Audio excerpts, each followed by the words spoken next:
श्री स्वामी समर्थ. नमस्कार मंडळी, मी गृहिणी व्लॉगमध्ये मी प्रिया तुम्हा सगळ्यांचं नेहमीप्रमाणेच अगदी मनापासून स्वागत करते. आजचा दिवस तुम्हाला शुभ जावो. तुमच्या मनातल्या सगळ्या ज्या काही चांगल्या इच्छा असतील त्या स्वामी महाराज लवकरच पूर्ण करोत हीच स्वामी महाराजांच्या चरणी प्रार्थना करून आपण आपल्या आजच्या व्हिडिओला सुरुवात करूयात.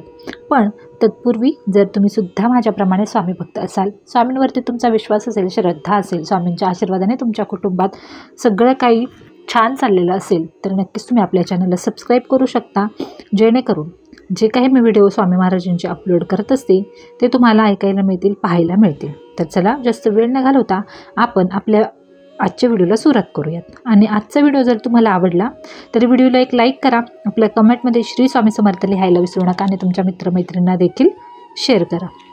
तर मंडळी, आपल्या आजच्या व्हिडिओचा विषय खूप सोपा आणि महत्त्वाचा आहे. सोपा तर आहेच, परंतु महत्त्वाचा देखील आहे. कारण आपल्या घरामध्ये बऱ्याच जणांच्या बाबतीत असं होत असतं की घरात सततच्या कटकटी असतात. मग ते नवरा बायकोंमध्ये असो किंवा घरातील इतर सदस्यांमध्ये सतत कटकटी, भांडणं असतात. त्याचबरोबर मुलं जास्त हट्टीपणा करत असतात, मोठ्यांचा अनादर करत असतात. त्याचबरोबर घरात आर्थिक स्थिती नेहमी बेताची असते. कुठल्याही गोष्टींमध्ये घरातल्या व्यक्तींना यश मिळत नाही. तर या काही गोष्टी ज्या आहेत, ज्या आपल्या सुखाला गालबोट लावत असतात. सगळ्यात महत्त्वाचं, घरामध्ये जर सगळे जे सदस्य असतील ते छान आनंदाने राहत असतील, गोडी गुलाबीने राहत असतील तर त्या घरातलं वातावरण हे छान राहतं. पण घरात जर सततच्या कटकटी असतील तर मुलांवर सुद्धा त्याचा नकारात्मक परिणाम होऊन मुलांचा स्वभाव सुद्धा आपसुकच तसाच होतो. मुलं हट्टीपणा करू लागतात आणि मोठ्यांचा अनादर करू लागतात. मग स्वामी समर्थांनी सांगितलेले काही उपाय आपल्या या आजच्या व्हिडिओमध्ये आपण पाहणार आहोत. आणि हे 100% रिझल्ट देणारे उपाय आहेत, जे की मी स्वतः केलेले आहेत. त्यामुळे मी तुम्हाला आज सांगणार आहे. तर मंडळी, ज्यांच्या घरामध्ये सतत कटकटी होतात, छोट्या छोट्या गोष्टींवरून भांडणे होतात आणि नंतर त्या भांडणांचंच रूपांतर वादामध्ये होत असतं. त्याचबरोबर घरातील मुले चिडचिड करतात, हट्टीपणा करतात, ऐकत नाहीत, मोठ्यांचा अनादर करतात, किंवा घरामध्ये सतत एक भांडी पडत राहणे, किंवा सतत इलेक्ट्रिक वस्तू ज्या आहेत, कुठल्याही वस्तू, घड्याळ असेल, मोबाईल असेल, सतत जर खराब होत असतील तर हे घरात असलेल्या नकारात्मक ऊर्जेचं सगळ्यात मोठं चिन्ह आहे. तर यावर एक प्रभावशाली उपाय आपण आज पाहणार आहोत. त्याचबरोबर इतरही घरातील काही समस्या असतील त्यांवरचे आपण साधे सोपे उपाय पाहणार आहोत, जे आपल्याला घरात बसून अगदी 5 मिनिटांमध्ये करता येणार आहेत. तर हे उपाय आपण केले तर अगदी पहिल्या दिवसापासूनच तुम्हाला तुमच्या घरामध्ये सकारात्मक ऊर्जा जाणवू लागेल. घरातील दोषमुक्त होऊन मनःशांती मिळेल. तुम्हाला घरामध्ये बाहेरपेक्षा जास्त करमायला लागेल. घरातील माणसं एकमेकांबद्दल काळजी करायला लागतील. तर चला आपण स्वामी समर्थ महाराजांच्या कृपेने या उपायांना सुरुवात करूयात. तर मंडळी, आपल्याला यासाठी काही साहित्य लागणार आहे हे थोडक्यात पाहून घ्या. तर श्री दत्त महाराजांचा हा उपाय आहे. त्यांच्यासमोर आपल्याला बसायचं आहे. त्यासाठी आपल्याला 2 अगरबत्ती, पाण्याने भरलेला ग्लास आणि दत्त महाराजांची प्रतिमा. आता जर तुमच्याकडे दत्त महाराजांचा फोटो नसेल तर स्वामी समर्थ महाराजांचा फोटोसुद्धा चालेल. तर त्याला काय करायचं आहे, शांत एका जागेवर बसून दत्त महाराजांची प्रतिमा आपल्याला समोर ठेवायची आहे. 2 अगरबत्ती आपल्याला घ्यायच्या आहेत आणि दत्त महाराजांना प्रार्थना करायची आहे. आपल्या घरातील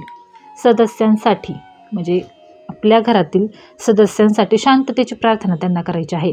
आपल्या घरातील समस्या जसे की चिडचिड असतील, भांडणं असतील, आर्थिक अडचणी असतील इत्यादी दत्त महाराजांकडे मदत आपल्याला मागायची आहे आणि प्रार्थना करायची आहे की माझ्या घरातल्या सदस्यांची भांडणं कमी होत, माझा नवरा माझा ऐकू दे, म्हणजे बायको माझं ऐकू द्यात, किंवा इतरही जे सदस्य असतील त्यांचं एकमेकांशी छान जमू द्या, मुलं चिडचिड करतात ते कमी होऊ द्यात, आर्थिक अडचणी आमच्या संपवल्यात. अशा प्रकारे आपल्याला दत्त महाराजांना प्रार्थना करायची आहे.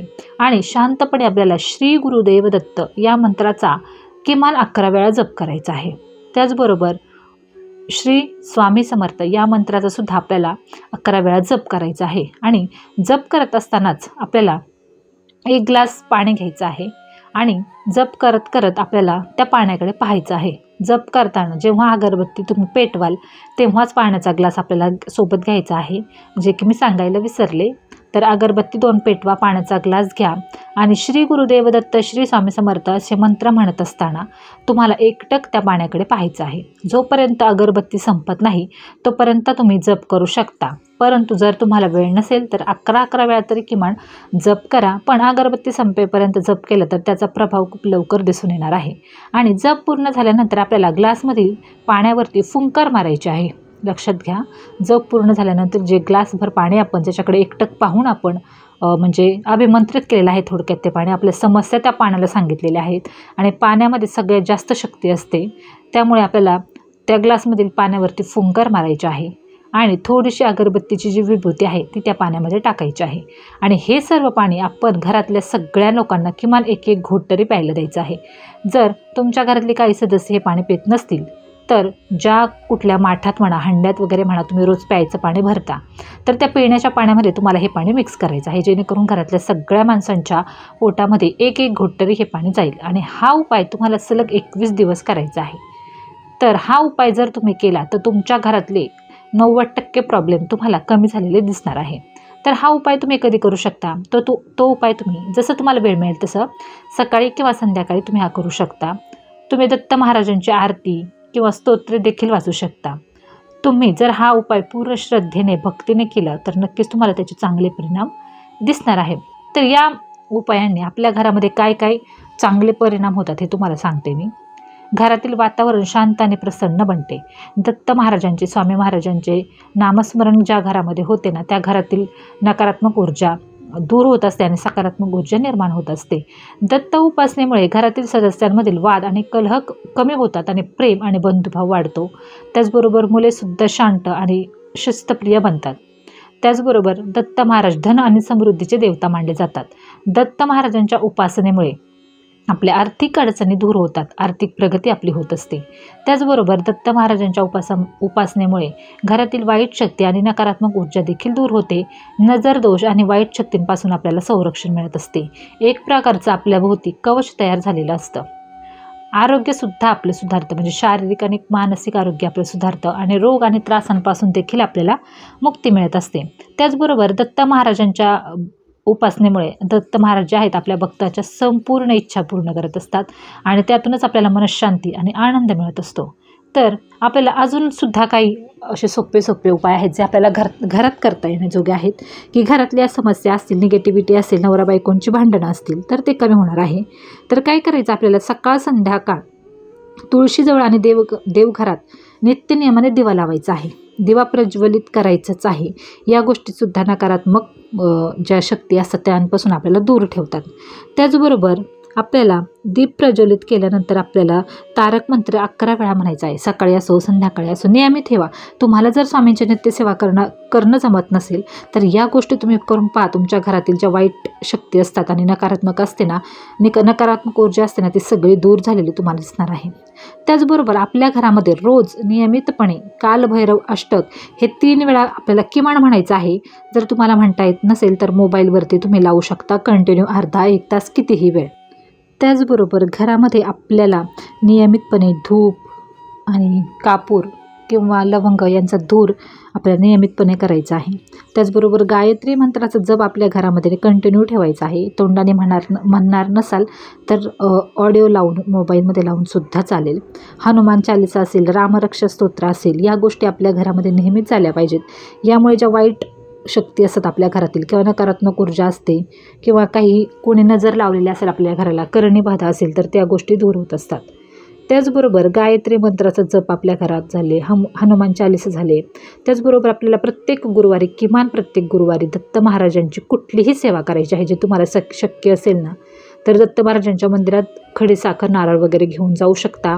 तिथे पिवळे वस्त्र, पिवळ्या गोष्टी दान करू शकता. यासुद्धा आपल्या आर्थिक प्रगती होण्याला हातभार लावत असतात. त्याचबरोबर प्रत्येक शनिवारी आपल्याला शनिदेवाला सुद्धा तेल अर्पण करायचं आहे. प्रत्येक रविवारी आपल्याला सूर्यदेवाला सुद्धा जल अर्पण करायचं आहे.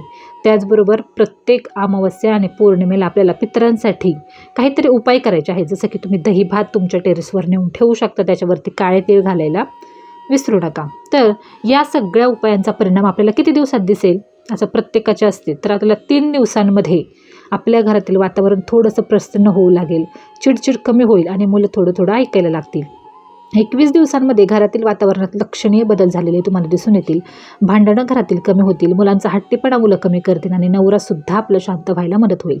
आणि 41 दिवसांमध्ये घरातील वातावरण पूर्णपणे शांत आणि प्रसन्न बनेल. कुटुंबातील सदस्यांमध्ये प्रेम वाढेल आणि आर्थिक परिस्थिती देखील आपली सुधारू लागेल. पण म्हणजे या सगळ्याची फलश्रुती आपल्याला केव्हा मिळणार आहे किंवा या सगळ्याचं फळ आपल्याला केव्हा मिळणार आहे, तर हे जर उपाय आपण पूर्ण श्रद्धेने, विश्वासाने आणि भक्तीने जर केले, स्वामी महाराजांवरती पूर्ण विश्वास ठेवला, दत्त महाराजांवरती संपूर्ण आपला विश्वास ठेवला, तर या उपायांचं फळ आपल्याला मिळणार आहे. आणि त्याचबरोबर हे उपाय आपल्याला नियमितपणे आणि योग्य पद्धतीने केले तरच याचा परिणाम आपल्या घरामध्ये दिसून येणार आहे.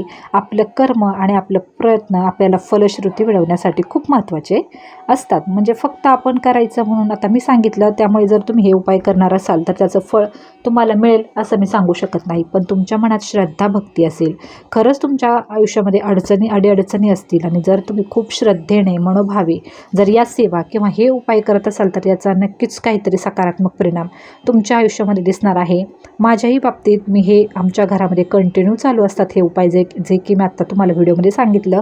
माझ्या मिस्टरांनीच मला सुचवलं की अशा प्रकारे तू व्हिडिओ बनवू शकतेस की जे आपण काही घरामध्ये करतोय आणि त्याचा परिणाम आपल्या घरामध्ये खूप छान दिसतोय, तर हे तू तुझ्या मित्रमैत्रिणींशी शेअर करू शकतेस. त्यामुळे मी हा व्हिडिओ बनवला. जे काही आमच्या घरात असतं, ज्या काही उपाय सेवा आम्ही करतो तेच मी तुमच्याशी शेअर केलेलं आहे.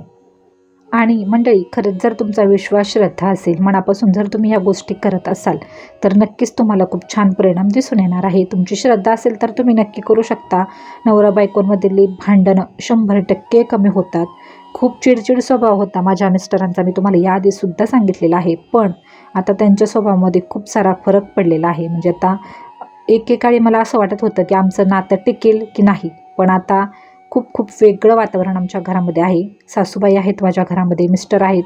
खूप छान प्रेमाने सगळे आम्ही राहतो. ते केवळ स्वामी सेवेमुळे, स्वामी भक्तीमुळेच. त्यामुळे तुम्ही सुद्धा हे उपाय करा. तुमच्या घरामध्ये सुद्धा अशा प्रकारे उपाय केले नाही तुमच्या आयुष्याचं सोनं होईल. आर्थिक समस्या तुमच्या सुटतील. नवरा बायकोंमधली भांडणं सुद्धा कमी होतील.